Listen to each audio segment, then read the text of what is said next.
24-এর গণ অভ্যুত্থানকে যখন বিভিন্নভাবে থমকে দেওয়া হয়েছে, বিশেষ করে ৩রা আগস্ট যখন ডিবি অফিসে কাউকে গ্রেপ্তার করায়, তখন তারেক রহমান আবার কথা বলে সেটাকে ঠিক করে।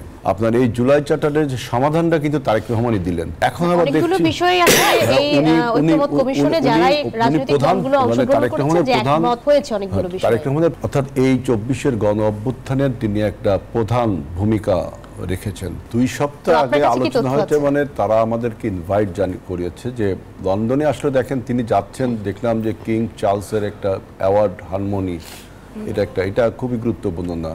তিনি লন্ডনে আমার অ্যানালাইসিস যে মূলত তিনি তুষার ভাই যেটা বললেন যে এই বৈঠকটাকে গুরুত্ব দিয়েই তিনি সেখানে যাচ্ছেন আমাদের শীর্ষ নেতৃত্বের সাথে দেখা করতে। এখন আপনি বলতে পারেন যে শীর্ষ নেতৃত্বের সাথে দেখা করাটার কেন এত প্রয়োজনীয়তা হলো। আপনি দেখেন যে এই যে পলাতক মাফিয়া, এই মাফিয়াকে ফ্যাসিবাদে রূপান্তরিত করা, স্বৈরাচারে রূপান্তরিত করা এবং তার সমস্ত কর্মকাণ্ডকে আনচ্যালেঞ্জ কোনো কর্মকাণ্ড করতে দেয়নি বিএনপি তারেক রহমানের নেতৃত্বে। আমরা তার বিরুদ্ধে যে আন্দোলন সংগ্রাম তার নেতৃত্বে করেছি। আপনারা জানেন যে একটি কথা না বলে পারছি না, যে যখন আমাদের প্রত্যেকটা মিছিল, মিটিং, বৈঠকে যখন ক্র্যাকডাউন করে বিএনপি পুলিশ, তখন দেখেন বিএনপির নেতৃবৃন্দ তারেক রহমানের ডাকে অনেক সময় আপনার নদী সাঁতরে, ভেলায় চড়ে, সাইকেলে চড়ে তবুও জনসমাবেশে আসে। সেই জনসমাবেশে ক্র্যাকডাউন হলে তারপরেও তার ডাকে সমাবেশে আসে। মানে মানুষকে মোটিভেট করার যে একটা ক্ষমতা, অসীম ক্ষমতা তিনি অর্জন করেছেন। এছাড়াও আপনি দেখবেন যে 24-এর গণ অভ্যুত্থান চলাকালে আপনার 3রা আগস্ট খুব সম্ভব, যখন আমাদের 4 জন এই আন্দোলনের ক্যালেন্ডার বয় হিসাবে খ্যাত, তাদেরকে যখন গ্রেফতার করে ডিবি অফিসে, তখন কিন্তু আন্দোলনটা বন্ধ করবার একটা ঘোষণা এসেছিল।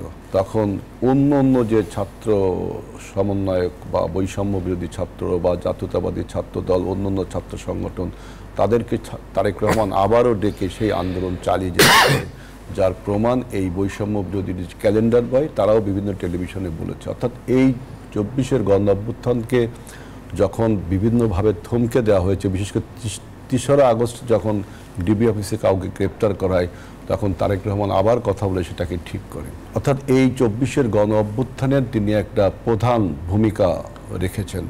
এবং এবার দেখেন যে গণ অভ্যুত্থানের পরে আপনার আমাদের ছাত্ররা যখন জুলাই চার্টারকে সামনে নিয়ে আসলো, যে জুলাই চার্টার করতে হবে, যে প্রধান উপদেষ্টার অফিসের বাসার সামনে যমুনার ওইখানে, তো আমি একসময় বলতাম যে ওটা মুভমেন্ট ব্রিডিং গ্রাউন্ড হয়ে গেছে। এখন সবাই ওখানে যায় দাবি জানায়, ছাত্ররা ওখানে জুলাই চার্টার দিতে হবে, একটা লিখিত কিছু নিয়ে আসলো, সরকার সেটা টেক আপ করলো। এরপরে আপনার এই জুলাই চার্টারের যে সমাধানটা কিন্তু তারেক রহমানই দিলেন।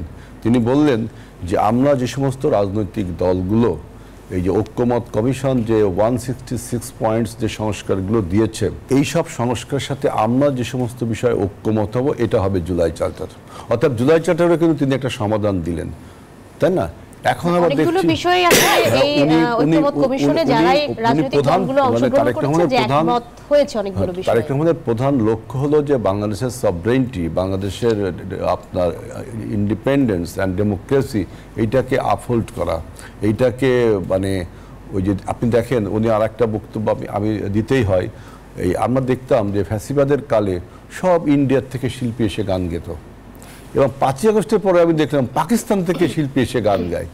আমরাই প্রথম তারেক রহমানের নেতৃত্বে উনি বললেন যে আমাদের দেশের যে আইকনিক সিঙ্গারগুলো আছে আমরা কেন তাকে প্রমোট করবো না, আমরা প্রোগ্রাম করলাম সবার আগে বাংলাদেশ, অর্থাৎ বাংলাদেশকেই তিনি প্রধান এজেন্ডা হিসেবে, প্রধান অনুষঙ্গ হিসেবে তিনি ভাবেন, চিন্তা করেন।